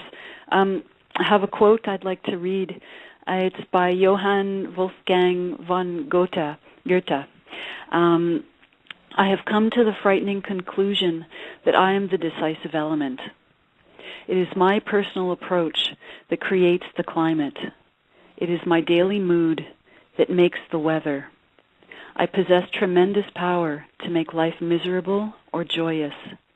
I can be a tool of torture or an instrument of inspiration. I can humiliate or humor, hurt or heal. In all situations, it is my response that decides whether a crisis is escalated or de-escalated, and a person is humanized or dehumanized. If we treat people as they are, we make them worse. If we treat people as they ought to be, we help them become what they are capable of becoming. And I think it's important for us to remember that those who are playing a role through the darkness as controllers are playing a difficult role. And I'm personally thankful to them that they are coming down on us with such fervor because it's just accelerating the obvious duality, how dark the darkness is and how light the lightness is, if that makes any sense. Yeah. What do you think, John? Well, yeah, that's exactly what's happening. You know what I mean? The more they stomp on us, the more we're going to, enough's enough. Listen, this is going on to Jimmy, this is going on to Johnny, this is going on to Margaret, what's going on? When are we going to come together and stop this? Exactly. And the more they bring on, their stomping boots, the more we're going to say, well, hey, okay, this is it. We've had enough, and that's usually that's mankind. You find that, you know what I mean? We go to the edges. Go ahead. Yeah, it becomes naked acts of aggression, and now they're not even hiding it. Sort of like, let me just cover that state rep over in Nebraska. I mean, talk about ballsy. The DA telling him, we don't need no bond. We don't need no oath. Well, that should tell you everything, folks, right there, when they think they can operate in their full and limited commercial liability and cause you a damage and not be responsible. It's not. It's a limited liability corporation. Their butt's supposed to be covered, because if they do cause you a damage, somebody's got to pay. But so when you pull back the curtain, folks, they're not even pretending anymore. That's called hubris. If you don't know what that means, please go look it up, Hubris. Hubris. That's what they've become. They're contemptuous, they're indifferent, they're controlative, they're manipulative, and you know what? Hey, I'm not a party, so kiss my rosy red butt. Yeah. But that's exactly. how it's come down to. It naked aggression. That's what I call it. It's nothing less than naked aggression. It's paramount to emotional rape. Exactly. And as I say, the more they do it, it seems that humanity and stuff like that. Sometimes it takes a lot to kick us in gear, but it's usually that one straw that broke the camel's back, and then everybody is comes together, and we stop this evil in our world and stuff like that. And it sucks that we seem to have to almost get beat to death before we'll come around sometimes, and but it seems people are coming around quicker and quicker, as our generations mature, and we are used to seeing the evils of history being repeated over and over again in our history in the present, right? So it's easy to see when the stuff is happening again and surrounding us again, and you see this darkness and stuff. But yeah, as they keep on, pushing and pushing and pushing, eventually they're going to push too far. Right, and how do you remove? Hey, brother, we have fundamentals over at privates.me how to remove the consent. If you don't like being part of the body politic, 14th Amendment slave ship citizen status, you have the capacity to do an SOS letter. And no, that's not poop on shingle, folks. It's Secretary of State and down to your local municipality. It would allow you to divest yourself of the body politic, because if you're on the voter rolls, you can't challenge the king. The king is them. You've given over and being a part of the body politic. So, folks, it's a simple administrative one-page removal of presumption, and everybody has the right and the capacity. And I'm pretty sure I know it's posted over at the site. It's a beautiful document, and it is in a red box. Go figure. I love the red box. Love that red box. I'm killing myself here. It really does work, though, I'll tell you. Hey, non-negotiable, folks. That's all that means. And they know, I think, behind enemy lines. And they're not my enemy. Like I say, it's duplicitous acts through compartmentalization, multiples of things. But I'm not going to make excuses for them. That's like making an excuse for a dysfunctional alcoholic. The behavior is the behavior. And when it comes sideways and it causes my brothers distress, they have the capacity to know right from wrong. They're supposed to have a moral compass just like us, but they only want us to have the moral compass. They want us to lay down and be the good, subservient slave, sheep, lamb on the plantation. Well, I'm a wolf now. Anybody want to be a wolf? Come join me. I'll show you how to be a wolf. It's beautiful, and we're not going to bite them as long as they leave us alone. Anyways, folks, we're going to cover this subject further too. We're going to be bringing on lots more on this consent thing, folks, because it's a deep subject, and there's just so many different variables tied into this. We are getting to the downside of the hour. And like I say, if you want to learn how to not consent administratively, like I say, for all my brothers and sisters who are getting their brakes beat off, yes, by the way, we just opened up the door for our brothers and sisters in Canada so they can remove presumption for themselves through counteroffers. And Michael and I did the heavy lifting and creating. Folks, I can promise you the documents we create, they got love in them. It's just the other side's not seeing it. The only one that I think is showing is putting you in a box. Anyways, hey, folks, you got to have a sense of humor. See, so we go into creative mode over on at privates.me, and there's, folks, come on over. The water's fine. It's a deep drink, but hey, you'll be able to, we'll fill up your glass one cup at a time. We won't try and give you the 55-gallon drum. You can pace yourself, and that's the beautiful part. Matter of fact, somebody gave me an analogy about filling up the glass and putting the whole 55-gallon drum in, so that's why I just stated it. Michelle.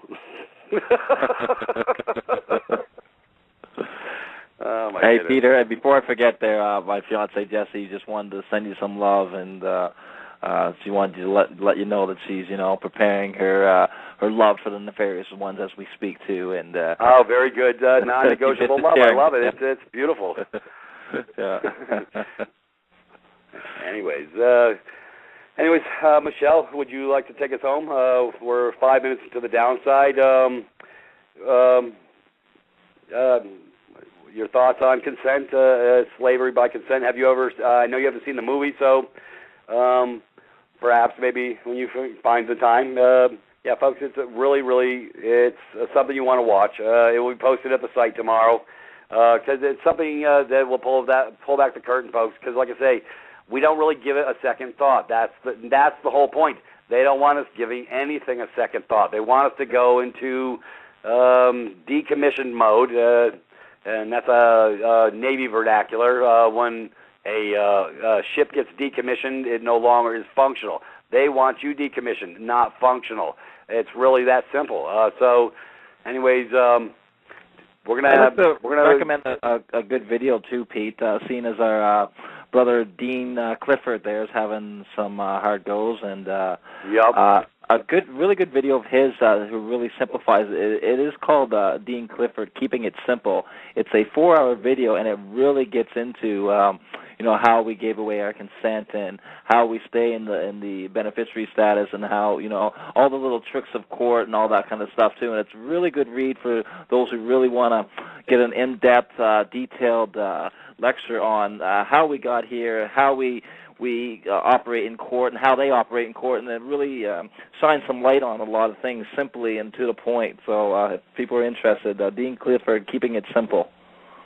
Cool. What do we? Do they just pull it up on YouTube? Dean Yeah, Clifford, you can grab that on YouTube. Yeah, just do a search for that. Like I say, that each video is about 2 hours and 20 minutes. And even if they just get through the first one, they're going to learn a plethora of information that's really going to put them on the right path, really help them understand privacy a lot more as well, and what we're trying to do there. So, yeah, excellent information. Yeah, well, for any of my brothers and sisters out there within earshot, if you're having problems with third-party bottom feeders, yeah, you definitely want to come over to the buffet table over at privatist.me. There's icons everywhere. All you got to do is post it in, like I say, click and drag or whatever you got to do. It's over on Freedom Reigns US. There's a click on icon, and I know on Blog Talk Radio, coming through in the spirit of things, there's a HTTP privatist.me, so you don't have to type it in or spell it. Just go ahead and copy and paste. Throw it in your browser. It'll bring you right through the front door, and then you can go take a look at the curriculum on what we covered since we started at the beginning. So next week we'll be continuing the curriculum, and it'll probably be about more slavery by consent, as well as other modalities and information to give you a little bit more clarity on how to deal with your world. Anyways, based on that, I want to thank everybody for coming to the show tonight. Michelle, thank you for being on the other side of the fence with me, and Brother Johnny, as usual, I love you. All right, you stand fast in the breach. I'll see you Tuesday, I'm sure. Like I say, I just like update posts, and I just want to make sure that the other side doesn't go asleep at the wheel. We're paying attention. Anyways, folks, it is in the spirit of things. We love you. We'll catch you on the rebound. Good night, and have a great day. Bye-bye. Good night. Now, we were discussing consent, and I was telling you we must give our consent in the legal system, as you are very familiar with, and as you explain on a weekly basis so very well. But it happens also in the etheric, in the spiritual, if you will. I must give my consent to something before an action can occur. And it seems that we have forgotten that we have the choice. And it seems that those who are remembering that we have a choice, they have this awareness. And it's in that portal of awareness that we realize, I have a choice. And as soon as you know that you have a choice, you can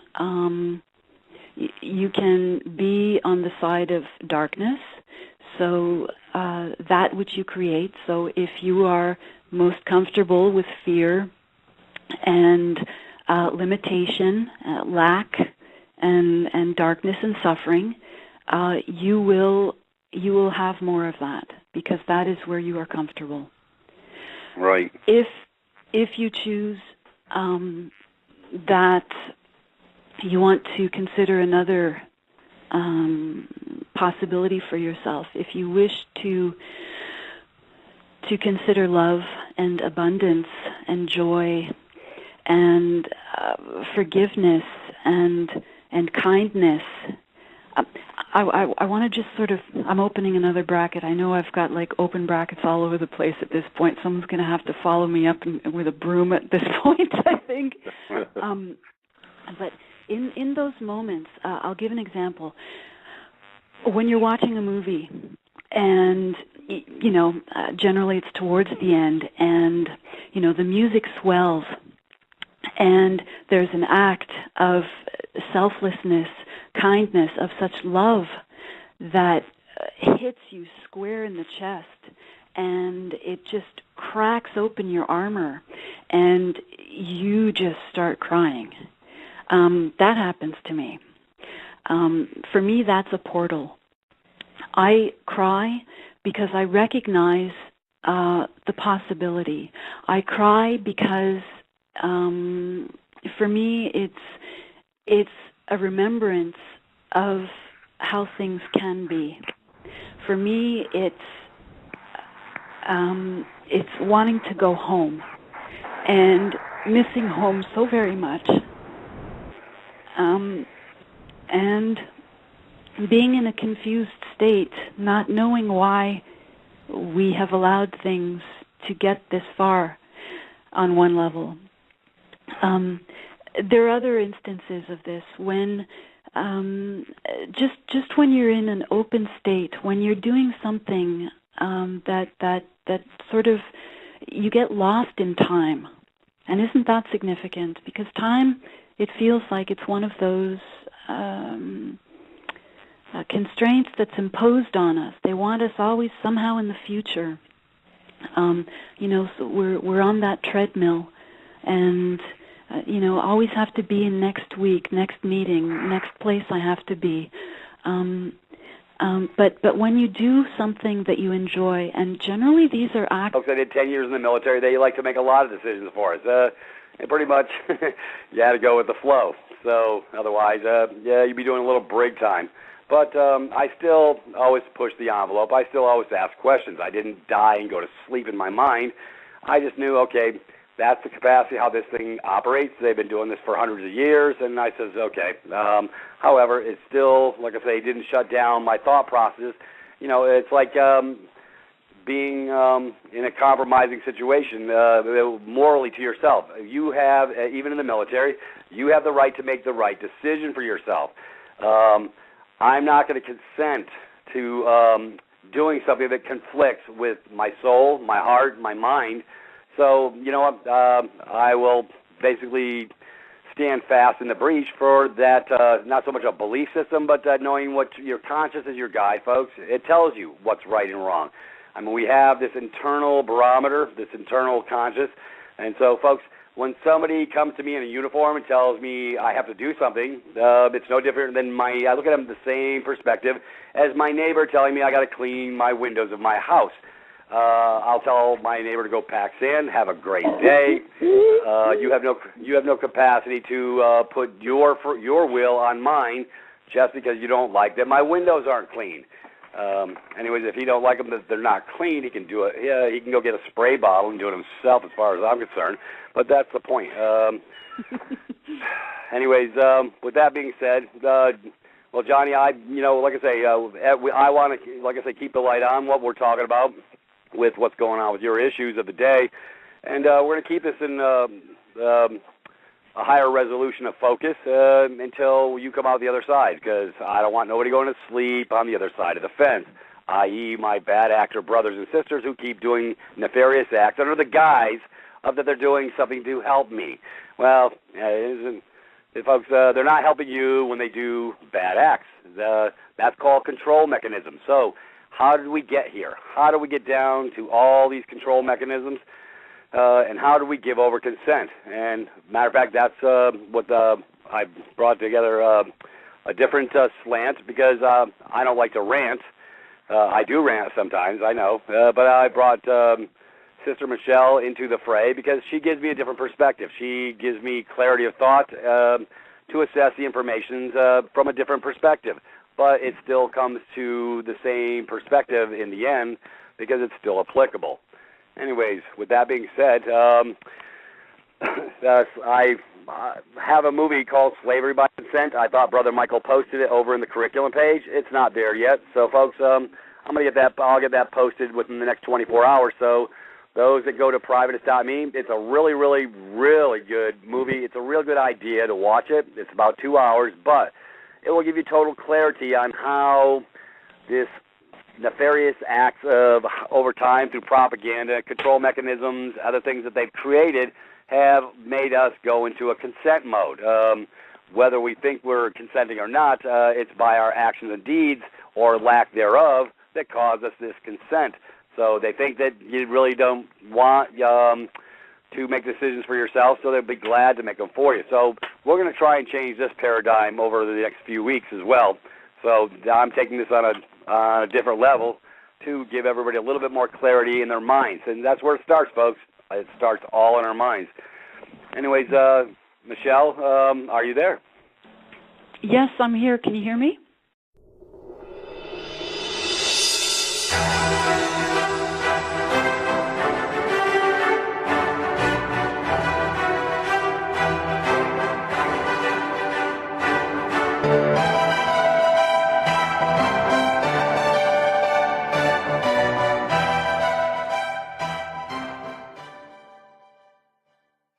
Good evening, folks. February 21st, and welcome to In the Spirit of Things.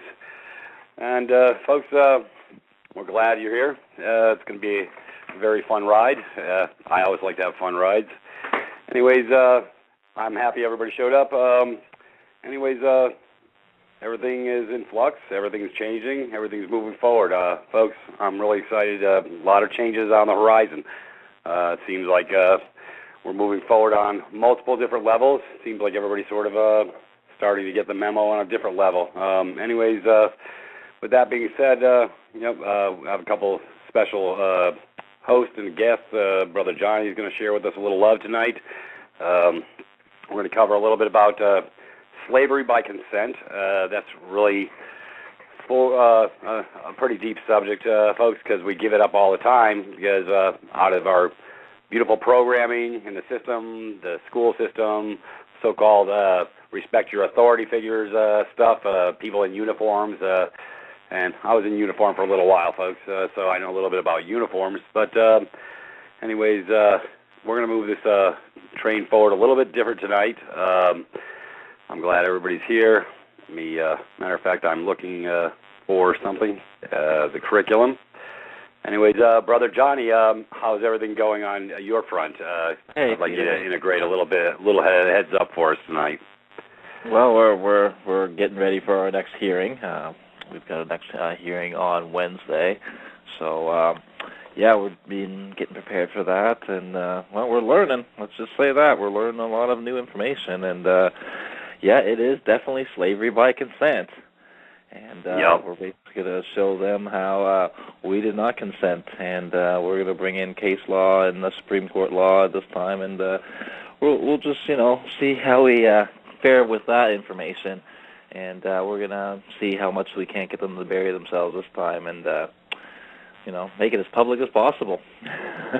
Yeah, well, like I say, that's why I want to shine light. Like I say, as far as I'm concerned, I want to show the love, but I want to let the bad actors know that we're paying attention, that we haven't fallen asleep, that we haven't gone asleep on any level. So, this is the whole point of the exercise is, keeping a light shine where they don't want us to see it, because that's why they keep continuing to get away with what they get away with, because they don't want anybody to see their bad acts. So I'm sort of fed up with it. I know the masses are sort of starting to get fed up with it. But sometimes it takes a certain amount of pain before everybody sort of starts waking up. I'm from the mindset of when do you draw a line in the sand? Because what's it going to take? I say this to a lot of people. Are we going to wait till they're putting the chip in our backside before we say or do anything? See, because folks, by a non-action, and I was just going to share this for a second, Johnny. By basically silence is acquiescence. It's sort of like what I cover on third-party debt termination. If you fail to remove a presumption, they think you're happy with getting your brake speed off and causing you issues and duress. So unless you, I guess it's sort of like, if you had an older brother, I had an older brother, you twist my arm until I cried uncle. Well, yeah, so, hey, when the pain becomes so great, I'm crying uncle, and now I'm going to move forward and remove that pain. So anyways, this is what it's really come down to is we've gotten ourselves so busy in the world of things of the mundane, we've lost our focus. We've lost pretty much part of ourselves. We've literally removed our capacity to actually see things as they really are through the effective programming of the day-to-day mundane, i.e. punching a time clock, whatever you do, coming home, crawling into your cubicle, and not interacting with people of substance, not interacting with our brothers and sisters. We're just too damn tired. We're just too damn busy. So it takes effort to pull the rose-colored glasses off, folks. But, like I said, I've spent 25 years digging in. I mean, I already knew something was wrong way, way back when, but I didn't really start assessing the information and tying it all together to sort of clear my collective mindset. So on that, Brother Johnny's been paying attention for a long time. We talk about the vaccines. We talk about the polluted GMO, genetically modified food products, all these other issues. We talk about the chemical poisonings of our brothers and sisters under the guise of a lie called cancer. Folks, like I say, I'm not a doctor, but I was a doc with the Marines. And so, I knew to look beyond the pale. I knew there was natural alternatives to everything that they were presenting us. So I've always been outside the box. I've always looked through nutrition, alternatives, because anything that comes out of the ground is pretty much good, but anything, processed, homogenized, your milk products, most of our food products, and these, change up the physiology of the body and how the mind assesses information, how you move forward through your life. And like I say, it's not good to be in an acidic state, and we've covered this before, but it's really important. There's really, really simple little things everybody can do to change that, and that's why I've created that over at the site, because, folks, and that's all free. Like I say, if you haven't seen the cancer page, if you haven't seen the audios page on what I speak of, these are simple methodologies that they'd rather us not uncover, talk about, research, or dig into and find the proofs. So, like I say, I live in the land of proofs. So when I try and create a curriculum or education or bring forth information, like I say, it's not my word. I don't want anybody going off a hearsay. I want them to be knowledgeable. I want them to have understanding. So it takes a little bit of lifting on our part. But, folks, it's not a lot. So what I've done is I've gone into creative modality, bringing these things forward for everybody's perusal. So then you can find your truth. I know what my truth is, and that's my truth. So, like I say, I'm not going to force my will, my information's on your head.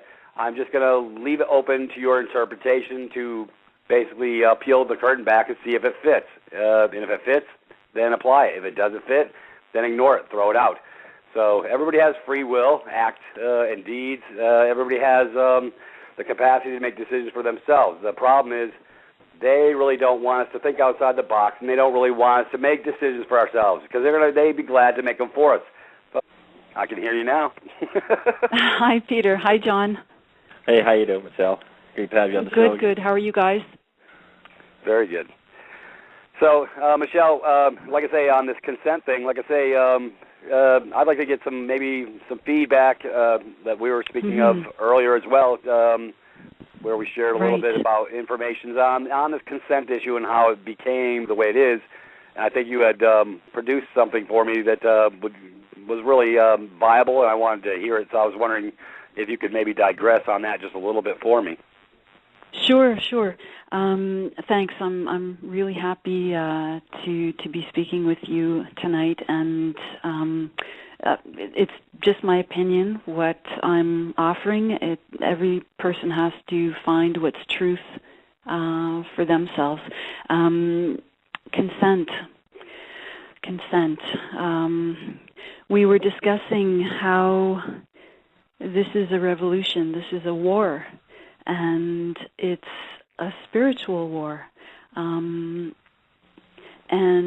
those who are at the forefront, they're the ones who have an awareness of this.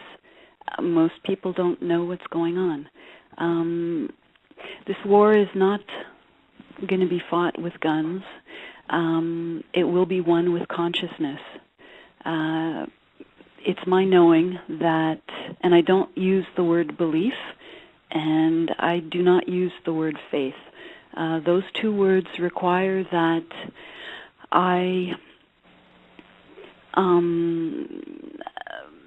put my energy in something that is outside of me. And belief requires that I step outside. Faith requires that I step outside.